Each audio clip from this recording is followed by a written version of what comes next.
friend, welcome back. I am so glad that you're here. We're going to make some natural fabric softener, all right? Liquid kind, anyways, because I use a fabric softener or wash scent crystals that you'll probably see in another video. But this one we're going to use all liquid, all right? So you need a container that's going to hold at least 16 to 20 ounces. And this one came in my little laundry caddy from Young Living. I love it. It says fabric softener, Young Living, and laundry. It's really, I love it. It's very classy looking. So you need a 16-ounce container, obviously with a screw top or something that is going to be able to keep it closed. Also, glass is very important. No plastic, okay?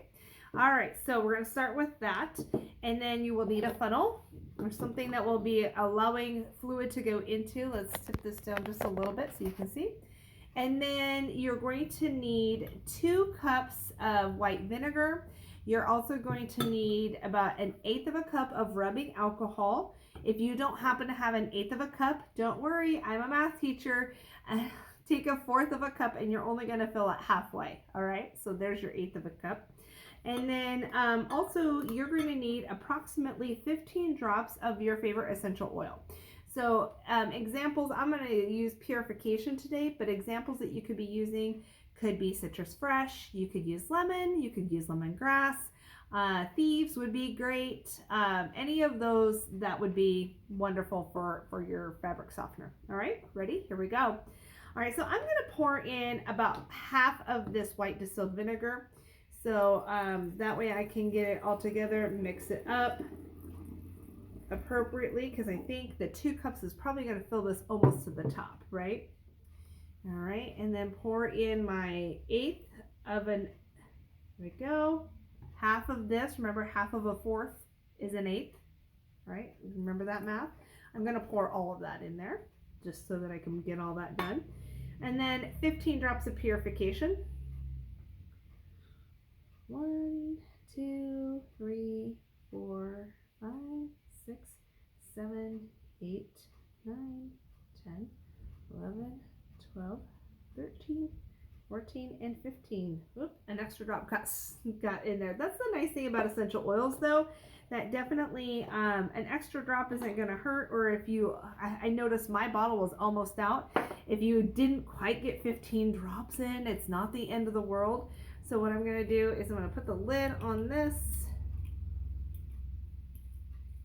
screw it on really good, and just really give it a good shake, a good mix. I know other people, because water and vinegar don't mix and that alcohol kind of helps that out a little bit, sometimes they'll put in just kind of a pinch of Himalayan salt or Epsom salt sometimes. All right, we're going to pour in the rest of our white vinegar. Ooh, see, this is what I was talking about. I figured this is going to fill it up to the top. And that's why I wanted to mix it really good. Oh, there we go. And I got just a little splooge left. So I'm going to take that out, put that over there. And there we go. There's your fabric softener. Now you may ask, how much am I supposed to put in there? And I will tell you, in the directions, they didn't really tell me. So they just said put a good amount in there. So I would say anywhere from about 1/4 of a cup. I don't know. Guess we'll have to try to find out. What is best for your fabric softener might not be best for mine, because I don't know about you, we deal with really hard water here, so that's one of the reasons why I make my washer scent, or my scented washer crystals.